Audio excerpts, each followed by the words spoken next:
Hi hello friends, welcome back to my channel. ಮೊದಲಿಗೆ ಎಲ್ರಿಗೂ ಯುಗಾದಿ ಹಬ್ಬದ ಆರ್ಥಿಕ ಶುಭಾಶಯಗಳು. ಸೊ ನಾವಿವತ್ತು ಯುಗಾದಿ ಸ್ಪೆಷಲ್ ಬೇಳೆ ಒಬ್ಬಟ್ಟು ಮಾಡೋದು ಹೇಗೆ ಅಂತ ನೋಡೋಣ. ಇಲ್ಲಿ ಕನಕನ ಮಾಡ್ಕೊಳ್ಳೋಣ. ನಾನಿಲ್ಲಿ ಒಂದು ಬೌಲ್ಗೆ 1.5 ಲೋಟ ಚಿರೋಟಿ ರವೆ ಸ್ವಲ್ಪ ನೀರು ಹಾಕಿ ಕಲಿಸ್ಕೊತಿದ್ದೀನಿ.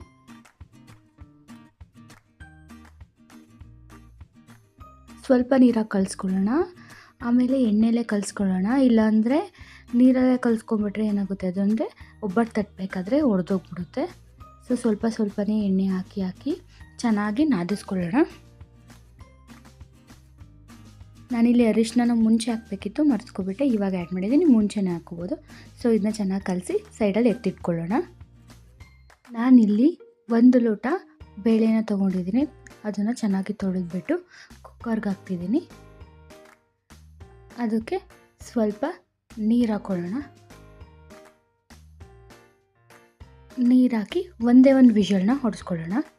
ಸೊ ರೆಡಿಯಾಗಿದೆ ಇದು. ಸೊ ಇದನ್ನು ನಾವು ಇವಾಗ ಸೋರೋದಕ್ಕೆ ಹಾಕ್ಕೊಳ್ಳೋಣ. ಸೊ ನಾನಿಲ್ಲಿ ಒಂದು ಬಾಣಲಿಗೆ ಬೇಯಿಸಿರುವಂತಹ ಬೇಳೆನ ಹಾಕ್ಕೊತಿದ್ದೀನಿ. ನಾನಿಲ್ಲಿ 1 ಕಪ್ ಬೆಲ್ಲನ ಹಾಕ್ಕೊತಿದ್ದೀನಿ. ಸೊ ಕಪ್ಪಲ್ಲಿ ಹಾಕಲಿಲ್ಲ, ಕೈಯಲ್ಲೇ ಹಾಗೆ ಹಾಕ್ಕೊಂಡಿದ್ದೀನಿ. ಸೊ ನೀವು ಕಪ್ಪಲ್ಲಿ ಹಾಕ್ಕೊಳ್ಳಿ 1 ಕಪ್ ಬೆಲ್ಲ. ಇಲ್ಲಿ 1/4 ಟೀ ಸ್ಪೂನ್ ಏಲಕ್ಕಿನ ಹಾಕ್ತಿದ್ದೀನಿ. ಚೆನ್ನಾಗಿ ಮಿಕ್ಸ್ ಮಾಡ್ಕೊಳ್ಳೋಣ. ನಾನಿಲ್ಲಿ 1 ಕಪ್ ತೆಂಗಿನಕಾಯಿ ತುರಿನ ಹಾಕ್ತಿದ್ದೀನಿ. ಸೊ ಇದನ್ನು ಲೋ ಫ್ಲೇಮಲ್ಲೇ ಇಟ್ಕೊಂಡು ನಾವು ಮಿಕ್ಸ್ ಮಾಡ್ಕೊತಾ ಇರಬೇಕು. ತಳ ಹಿಡಿಬಾರ್ದು, ಇದು ತಳ ಹಿಡಿದೋ ಥರ ಮಿಕ್ಸ್ ಮಾಡ್ಕೊತಾ ಇರಬೇಕು. ಸೊ ಒಂದು 5 ನಿಮಿಷ ಮಿಕ್ಸ್ ಮಾಡಿದ್ರೆ ಸಾಕು, ಇದು ಗಟ್ಟಿಯಾಗಿ ಹೋಗುತ್ತೆ. ಸೊ ಇದು ನೋಡಿ ಹೂರ್ಣ ರೆಡಿಯಾಗಿದೆ. ಸೊ ಈಗ ಕನಕ ರೆಡಿಯಾಗಿದೆ, ನೋಡ್ಬೋದು ಯಾವ ಥರ ಬಂದಿದೆ ಅಂತ. ಸೊ ಇವಾಗ ನಾವು ಹೂರ್ಣನ ಉಂಡೆ ಮಾಡ್ಕೊತಿದ್ದೀನಿ, ತೆಗೆದಿಟ್ಕೊತಿದ್ದೀನಿ. ನಾನಿಲ್ಲಿ ಬಟರ್ ಪೇಪರ್ನ ಯೂಸ್ ಮಾಡ್ತಿದ್ದೀನಿ. ಸೊ ಕನಕನ ತೊಗೊಂಡು ಅದನ್ನು ಸ್ವಲ್ಪ ಕಟ್ ಮಾಡ್ಕೊಂಡು ಅದಕ್ಕೆ ಒಳಗಡೆ ಹೂರ್ಣ ಹಾಕಿ ಕ್ಲೋಸ್ ಮಾಡಿ ಇವಾಗ ನಾವು ಒಬ್ಬಟ್ಟನ್ನ ಒತ್ಕೊಳ್ಳೋಣ. ಸೊ ಯಾರೆಲ್ಲ ನಮ್ಮ ಚಾನಲ್ನ ಹೊಸ್ದಾಗಿ ನೋಡ್ತಿದ್ದೀರಾ, ಪ್ಲೀಸ್ ಲೈಕ್ ಮಾಡಿ, ಶೇರ್ ಮಾಡಿ, ಸಬ್ಸ್ಕ್ರೈಬ್ ಮಾಡಿ, ಸಪೋರ್ಟ್ ಮಾಡಿ ನಮ್ಮ ಚಾನಲ್ನ.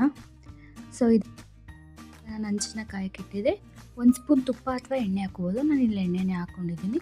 ಹಾಕ್ಕೊಂಡು ಒತ್ತಿರುವಂತಹ ಒಬ್ಬಟ್ಟನ್ನ ಇದಕ್ಕೆ ಹಾಕ್ಕೊಳ್ಳೋಣ. ಸ್ವಲ್ಪ ಮೇಲ್ಗಡೆ ಕೂಡ ತುಪ್ಪನ ಹಾಕಿ ಇದನ್ನು ಚೆನ್ನಾಗಿ ಬೇಯಿಸ್ಕೊಳ್ಳೋಣ. ಲೋ ಫ್ಲೇಮಲ್ಲೇ ಬೇಯಿಸ್ಕೊಬೇಕು. ಸೊ ಬೇಯಿಸ್ಕೊಂಡ್ರೆ ರೆಡಿಯಾಗಿ ಹೋಗುತ್ತೆ.